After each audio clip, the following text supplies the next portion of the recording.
If Rambo 6 happens, I already know where Stallone wants to take us, straight to an Indian reservation. And honestly, that sounds like the kind of Rambo story I didn't know I needed. Let's rewind a bit. Back in 2008, Rambo came back after 20 years, looking older, angrier, and somehow even more dangerous. That movie dropped Rambo into Burma, and it wasn't just violent, it was the kind of brutal where you wonder if they gave the stunt team therapy afterward. But then, right at the end, something different happened. Rambo went home. After decades of wandering, he stood at the gate of his father's farm, ready to maybe, finally, be at peace. Then came Rambo Last Blood, and let's be real, it was a bit of a mess. The violence was there, some of it creative enough to make a horror director jealous, but the story felt more like Taken with a cowboy hat. Instead of war zones, Rambo was fighting human traffickers in Mexico, all to save his surrogate daughter. The movie ended with him barely alive, riding off into the sunset like a Western hero who forgot to retire. But here's where it gets interesting. Stallone has been talking for years about Rambo's Native American roots. It's not something the movies ever really explored, even though First Blood Part 2 told us he's part Native American and part German. At one point, they almost made Rambo 4 about him dealing with the US-Mexico border and reconnecting with his heritage. That idea got shelved in favor of the Burma bloodbath, but Stallone never let it go. In 2019, while promoting Last Blood, Stallone gave the best answer when someone asked where Rambo could go next. His reply? An Indian reservation. And not just for the scenery, because legally the police can't chase him there. That's not just a location, that's a plot point waiting to happen. Since then, Stallone has expanded on the idea. Rambo 6, if it ever exists, wouldn't be another war movie, it would be personal. Rambo reconnecting with his family, facing his past, and maybe finally finding peace, or at least something close to it. Stallone has made a career out of saying goodbye to characters and then dragging them back for one more fight. He did it with Rocky, twice, and he's already done it once with Rambo, so if anyone could pull off a surprise comeback, it's him. But it goes without saying this franchise is not just about explosions, guns, and muscles. It's 37 years of one man getting dragged back into hell every time he tries to leave it behind. When the first film, First Blood, dropped in 1982, I bet no one expected it to blow up the way it did. It starts with Rambo just trying to visit an old war buddy. That's it. No war, no guns, just a visit. But life doesn't work that way for Rambo. His friend's dead.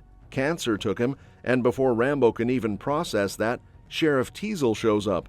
And this guy? Let's just say he's got the kind of face that makes you want to root against him. Teasel arrests Rambo for basically existing, long hair, army jacket, walking while being Rambo. That's enough for Teasel. But they didn't know who they were messing with. Rambo's not just some guy, he's a Green Beret, trained to kill with whatever's lying around. A stick, a rock, probably even a stale piece of bread. The cops rough him up in the station, which triggers his PTSD, and that's when everything goes straight to hell. Rambo breaks out, heads into the woods, and the manhunt begins. Except it's not a manhunt, it's a bunch of cops wandering around the forest while Rambo turns the woods into his personal playground. Teasel's crew never had a chance.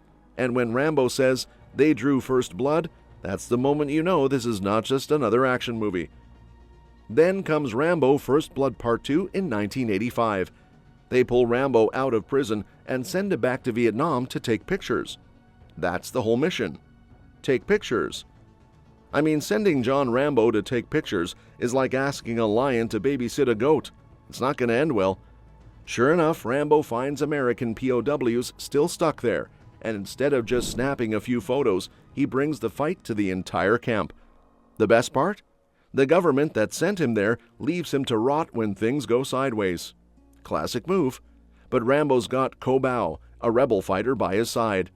Together they blow through the Vietnamese and the Soviets like it's a live-action fireworks show. And by the end, Rambo storms into his own base, drops a machine gun on the desk, and basically tells his boss to go find every single POW left in Vietnam, or else. 3 years later, we get Rambo III. This time Rambo's living his best quiet life in Thailand. No war, no drama, just Rambo and his peaceful little existence. But Troutman, his old commander, shows up asking for help in Afghanistan. Rambo says no. I mean, who wouldn't? But then Troutman gets captured by the Soviets, and that's the magic word. Next thing you know, Rambo's riding a camel through the Afghan desert, making friends with freedom fighters, and learning how to sneak into a Soviet fortress. That's right, one guy sneaking into a Soviet fortress. You could drop this man into a volcano, and he'd find a way to blow it up and walk out with his hair still perfect.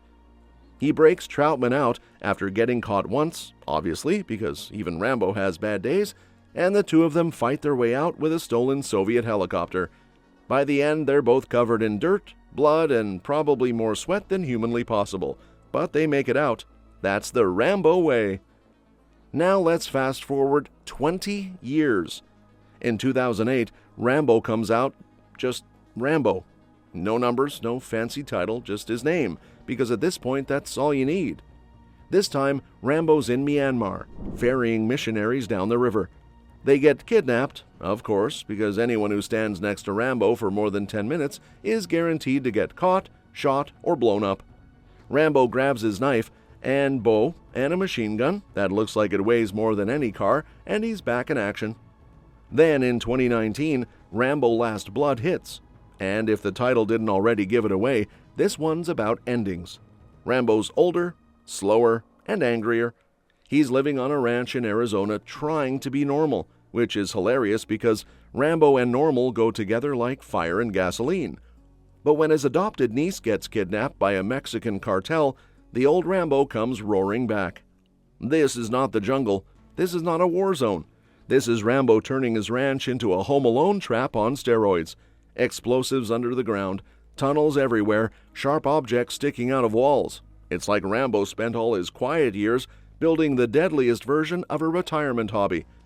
By the end, the cartel's gone, his ranch looks like a crater, and Rambo just sits on his porch, bleeding and thinking about all the people he's lost.